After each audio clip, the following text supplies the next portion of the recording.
Hello guys, तपाईलाई सबैलाई good morning. First हरियाली देख्दैछ। यो हो हाम्रो चाय बगान सिलगढीको।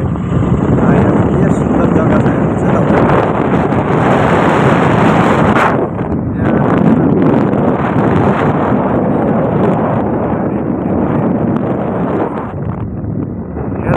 हेल्थ इस्युको लागि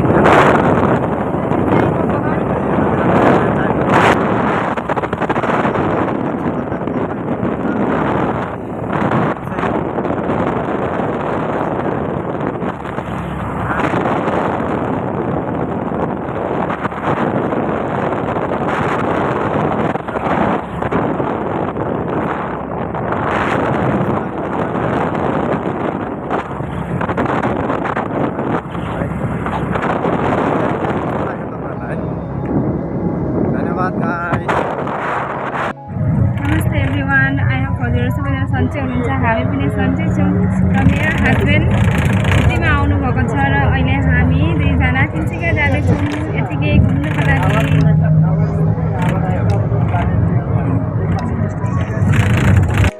हेलो गाइस, हाम्रो यो सद्य ब्रिज हामी अघि बिहानै निक्लेको, अहिले हामी घर पुग्नु आँटेको। सद्य ब्रिजमा यो लाइट देखेर साह्रै राम्रो लाग्यो। हजुरहरूलाई पनि एकबार देखाइदिउँ एक झलक हाम्रो सद्य ब्रिज भनेर। मेरो बुढी यहाँ रोकिराखेको छ, हामी यहीँ थाकेर पनि एक झलक देखाइदिउँ हजुरहरूलाई भनेर है। के राम्रो, हजुरहरू टाइम पायो भने आउनुहोस् हाम्रो सद्य ब्रिज घुम्नुको लागि, पिकनिकको लागि है।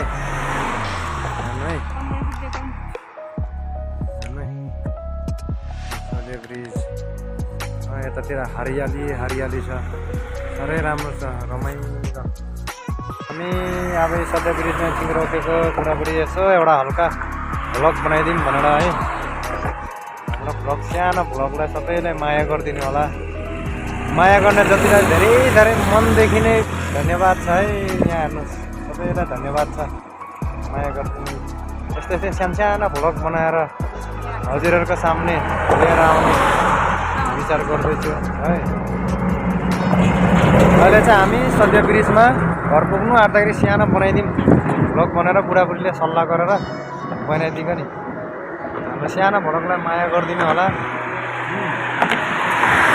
माया गर्ने जतिलाई सबैलाई धेरै धन्यवाद छ मनदेखि है।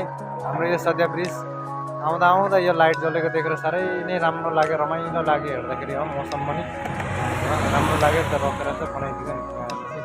हेर्नु चाहिँ हाम्रो सद्य ब्रिज साह्रै राम्रो भ्यू छ।